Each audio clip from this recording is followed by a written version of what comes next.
এটার মধ্যে যদি কাটা থাকে তাহলে একদম ভর্তা খাওয়ার আকল হয়ে যাবে। আমার হাতে কি জানো? কি মাছ বলো তো?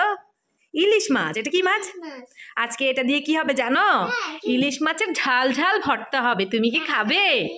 হ্যাঁ, আচ্ছা ঠিক আছে, চলো আমরা ইলিশ মাছের ভর্তা করি। ওকে।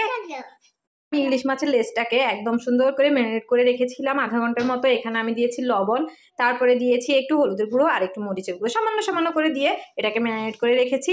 এবার আমি চলে যাবো আমার পাইপিনে, আর পাইপিনের মধ্যে দিয়ে দিব সরিষার তেল। কারণ একটা কথা কি জানেন, বাঙালির ভর্তা ভাজিতে কিন্তু সরিষার তেল ছাড়া একদমই জমে না। সরিষার তেল মাস্ট। আর ভর্তাতে সরিষার তেল ছাড়া এমনিতেই খাওয়া যায় না। যাই হোক, এই যে সরিষার তেল দিয়ে দিয়েছি। এবার আমি সরিষার তেলটা গরম হলে দিয়ে দিব ইলিশ মাছের লেজটা। আর যেহেতু আমরা মানুষ মাত্র দুজন, তাই একটা লেজেরই ভর্তা করছি, তাই আপনাদের সাথে শেয়ারও করছি, এই আর কি। এই যে আমার ভর্তার তেলটা কিন্তু একদমই হিট হয়ে গেছে। এবার আমি দিয়ে দিব ইলিশ মাছটা, দিয়ে কিন্তু চুলার আঁচটা একদম মিডিয়াম করে দিব। মিডিয়াম করে আমি এটাকে 5-6 মিনিটের মতো ভেজে নেব। আর আজকের খাবারের রেসিপিতে আরেকটা জিনিস আছে, তা হলো মাছের পাতুরি। মাছটাকে আমি উল্টে দিয়েছি এবং উল্টে পাল্টে মাছটাকে ভালো করে ভেজে নিতে হবে। মাছটাকে ভাজার পর আমার বাকি কাজগুলো আমি আপনাদের সাথে দেখিয়ে দিব। আজকের ইলিশের ভর্তাটা হবে একদম মামাঘাটের অথেন্টিক ভর্তার মতো। তো চলো আজকের ভর্তাটা আপনাদের সাথে শেয়ার করবো। যে আমার ইলিশ মাছ কিন্তু ভাজা হয়ে গেছে। এখন আমি আমার ইলিশ মাছটাকে নামিয়ে নিব। ইলিশ মাছটা ভাজা হয়ে গেছে, এখন ইলিশ মাছটাকে নামিয়ে নিব। আর এই তেলে আমি আমার শুকনো মরিচগুলোকে তেলে নিব।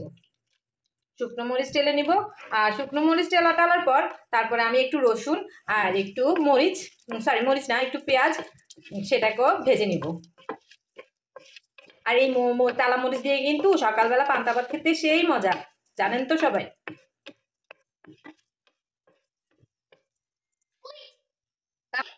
আমার মরিচগুলো টালা হয়ে গেছে, এখন আমি মরিচগুলোকে উঠিয়ে নিব।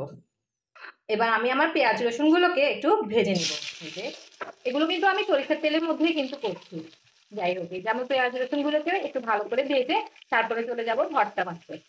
তো চলুন এগুলোকে তেলে তারপরে আমি ভর্তা মাছ একদম ভালো করে ভেজে নিয়েছি, কারণ এটাই হচ্ছে ইলিশ মাছের সবচেয়ে মানে লেজের ভর্তা করতে আর কি সবচেয়ে বেশি ইম্পর্টেন্ট জিনিস, যে মাছটাকে ভালোবাসে ভেজে নিতে হবে। কারণ এটার মধ্যে যদি কাটা থাকে, দেখেন এটার মধ্যে যদি কাটা থাকে তাহলে একদম ভর্তা খাওয়ার আকল হয়ে যাবে। এই জন্য কাটাগুলোকে ভালোভাবে ভেজে নিতে হবে। তারপর আমি এর মধ্যে দিব শুকনো মরিচ আর দিব এই যে এই ভেজে রাখা রসুন এবং পেঁয়াজগুলোকে, এগুলোকে ভালোভাবে মিক্স করে লবণ দিয়ে মেখে তারপরেই হয়ে যাবে এবং ভর্তা। এই তো রেডি হয়ে গেছে আমার মামাঘাটের অথেন্টিক একটা ইলিশ লেজের ভর্তা। সেই মজা হয়েছে সত্যি, আজকে অনেকগুলো ভাত খেয়ে ফেলেছি এই লেজের ভর্তা দিয়ে। মাশাল্লাহ মাশাল্লাহ। সবার কাছে কেমন লাগছে? আর সবাই কিন্তু অবশ্যই এটা করে দেখবেন, অনেক ভালো লাগবে। তো সে পর্যন্ত সবাই ভালো থাকবেন, সুস্থ থাকবেন। আল্লাহ হাফেজ।